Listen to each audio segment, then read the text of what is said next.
I wanted to touch on this one more time before moving into my other stories, because this story I think bothered me more than anything else that I came across today for multiple reasons.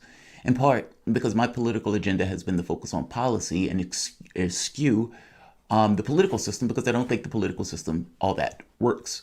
It has been, you could say, decapitated from what the American public wants, especially in the context of the Democratic Party and of elements in the Democratic Party that is not on board for the agenda and the policy prescriptions that these guys push. The public wants Medicare for all. The public wants an expansion of Social Security. The public wants the elimination of student debt. The public wants an increase in the minimum wage. And the public wants a Green New Deal. Those are things that people were pretty clear on. Those were things that Sanders literally won the policy argument on. But the Democratic Party, even with Medicare for all in the middle of a pandemic with nearly 40 million people that lost their jobs, they are still pushing COBRA, basically a giveaway to insurance companies. The person who lied about civil rights, lied about meeting Mandela, lied about having a conversation after meeting Mandela and being locked up, lied and said blacks can't raise their kids. Biden, in fact, had a career of trying to injure African Americans by the Balanced Budget Amendment and cutting Social Security. This doesn't even touch his racist advocacy or his policy working with out-and-out racists, hardcore racists actually, in order to get his political agenda accomplished, not to mention the friendships with those hardcore racists, Strom Thurmond, for example. My point is putting African Americans in prison for longer jail sentences. That was Joe Biden. And not to mention pushing back against certain elements of the civil rights movement, i.e. busing, and being willing to work with hardcore racists to do so. Now, this person has the hubris and the fucking gall to come out and say that if you do not vote for me, you are not black.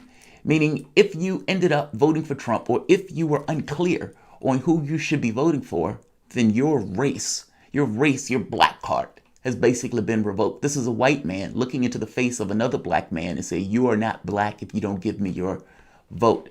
Fucking outrageous. Welcome to the soapbox.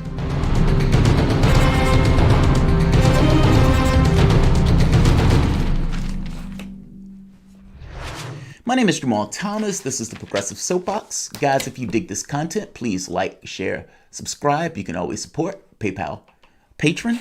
This content is brought to you by you, and I appreciate you the opportunity for allowing me to do it. Let's listen to the clip. Charlamagne the God is talking to Joe Biden, and Charlamagne is pushing him to basically come back to the Breakfast Club. Joe Biden is saying he needs to leave, has something to do with his wife.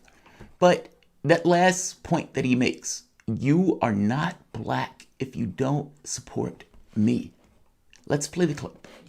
Listen, you got to come see us when you come to New York, VP Biden. I will. It's a long way until November. We got more questions. You got more questions, but I tell you, if you have a problem figuring out whether you're for me or Trump, then you ain't black. It don't have nothing to do with Trump. It has to do with the fact I want something for my community. Right there. Has nothing to do with Trump. Has everything to do with me and my policy prescriptions and the things that I want for my particular community. Blacks voted for Hillary Clinton to the tune of 91%, and she offered nothing. His point is, we have been taken for granted, and in being taken for granted, several African Americans have started to make this point of the candidate needs to start attending to African American concerns, considering African Americans are the ones that are putting them in office when they win. Beyond that very basic point, it's actually counterintuitive, but the amount of support that you give when it's 91% and you don't get anything in return, you've basically incentivized them to do just that. You've incentivized your own being taken advantage of. You incentivize your own marginalization. You incentivize your policies not getting accomplished. Joe Biden can say some stupid shit like that. He basically said the quiet part out loud. He was too stupid to realize that he wasn't supposed to say that aloud. But I would wager that Democrats in general think this way. The issue is policy.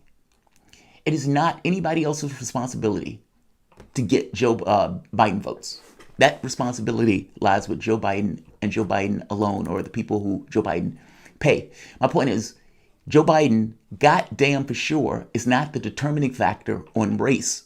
And whether or not somebody votes for him or not is entirely an issue of policy and whether or not they particularly like that individual. That is nothing to do with race. So Joe Biden is not the determining factor on whether or not somebody is black or not.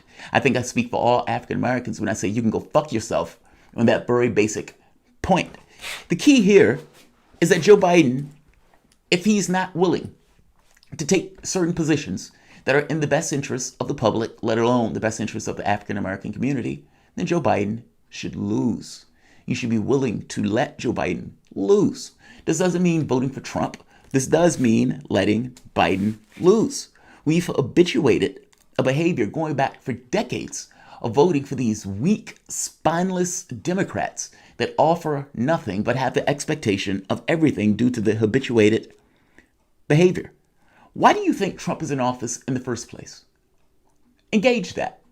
For all the hand-wringing and consternation about Trump being in that office, oh, he's going to destroy democracy, this and that. Do you believe it was magic that Trump got in? Don't give me this Russian shit. Do you believe that Trump got in office out of magic? Do you realize that the Democratic Party used to own the House of Representatives? And when I say own, I mean controlled it from 33 to 1995. Let me repeat that. The Democratic Party controlled the House of Representatives from 1933 to 1995, only losing once, just a blip between that time period of 2 years. Everything else, they won.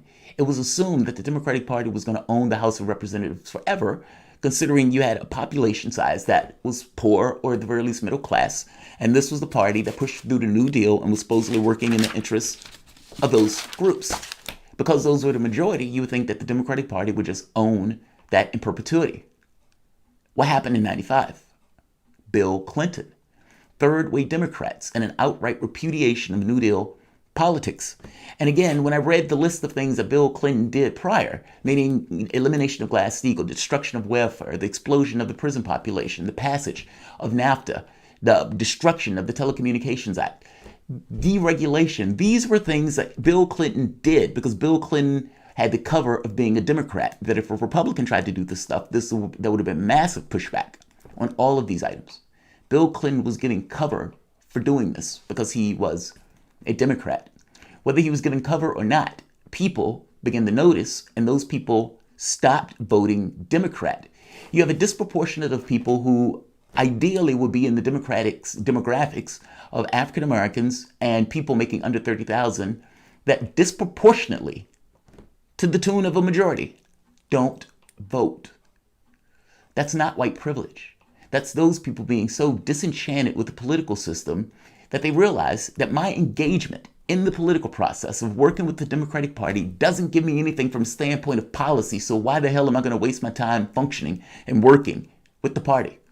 Those people are right. Those people are right. In this presidential cycle, or these presidential cycles, you have a dwindling pool of voters. And that dwindling pool of voters takes place because people, every day, more and more, realize they are being had. That's not just blacks, that's also Hispanics who are under this fear thing of deportations and whatnot, or African Americans are trying to keep the monsters at bay, or the poor and the middle class who still are the equivalent of a battered wife that still stay with the Democratic Party regardless of what that party does. I guess my point is, it's not a coincidence that Trump is in office. It's not a coincidence that the Republicans started being able to win the House after Bill Clinton was in office. None of these things were coincidences. All of these things were directly related to Bill Clinton and the Democratic Party fundamentally abandoning New Deal politics, and in doing so, took economics off the table as one of the main issues. And if you take economics off the table and just focus on identity, you're not dealing with the real material needs of those identity. Those things are intrinsically linked, regardless of how the Democratic Party have tried to basically skate on it. They'd love to talk about Martin Luther King as a peacemaker. They hate to talk about him as a socialist and revolutionary. By the same token, it was the same person because he understood that those things were intrinsically linked to one another. You realize that Bill Clinton would have privatized Social Security if he had the chance.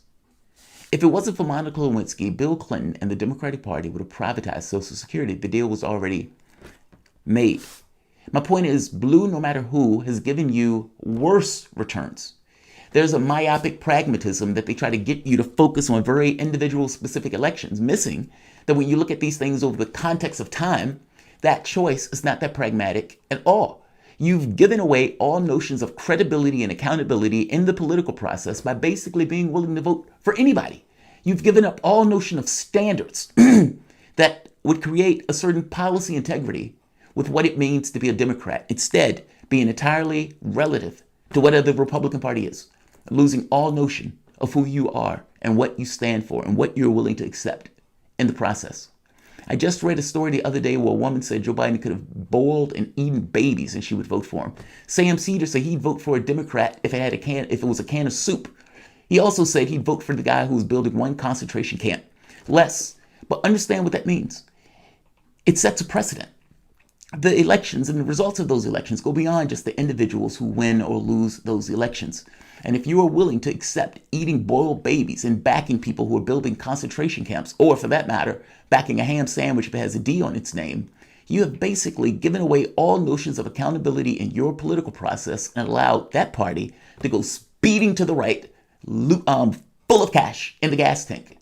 With you, lefties, African Americans, being unwilling and terrified in order to hold the line and allowing them to lose in order to enshrine a standard that you are not willing to go. The reason your politics has moved so drastically far to the right in economic matters and issues of war has everything to do with lefties and blacks acquiescing to the Democratic Party out of terror of the Republican Party. And I'm saying over the context of time, that is not a pragmatic choice at all. There are times where they need to lose. There are times where your policy agenda is not being accomplished, where the level of hubris and mendacity from the various people who are running in the Democratic Party and running for office gets to a point where they would look at a black person and say, "You're not black if you don't back me. Get the fuck out of here. Get the fuck out of here." That's utterly astonishing that he would say something like that. But the point I'm trying to make here is the reason he would say some stupid shit like that. A, partially senile, but B, we've habituated voting for any random Democrat. And the blue no matter who thing has not just resulted in us losing or having a lot of people who look like me leave the political process, being pissed off with it, and basically getting Trump in office.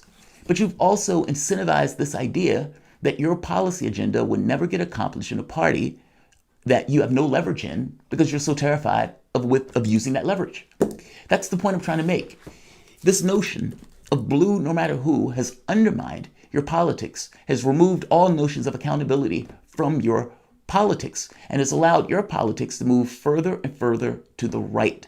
And in moving further to the right, issues of healthcare, issues of social security or societal interests gets pushed to the side. We don't have to attend to these needs if the public is not going to make it clear that they require this in order for us to get elected.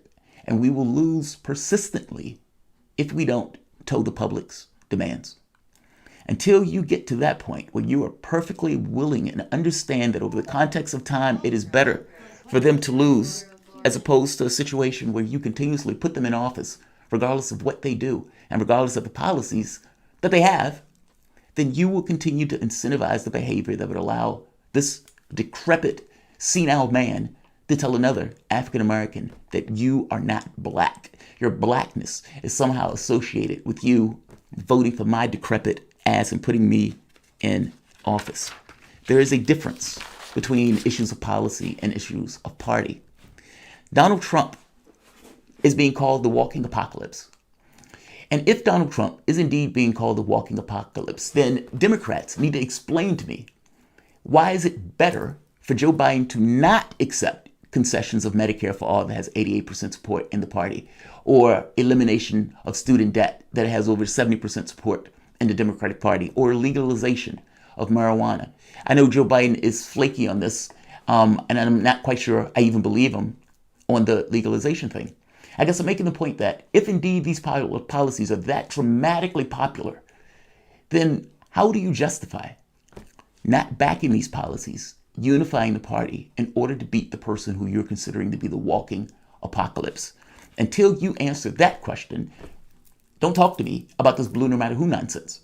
This is about voting. This is about policy, and you get a vote based upon the policies to which you espouse. And until lefties get on that page, you will always forego any notion of accountability in your political process, and these guys will go further and further to the right.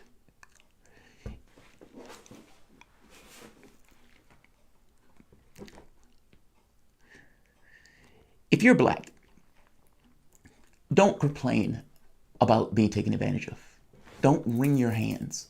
Don't bitch and moan about it. If you indeed continue to vote for the party that you're saying is doing it, your power, your leverage is the capacity to make them lose and to be able to withdraw from the political process if indeed they are not towing an agenda that is in your best interests. I'll leave this here. I don't want to belabor the point. Like, share, and of course, subscribe.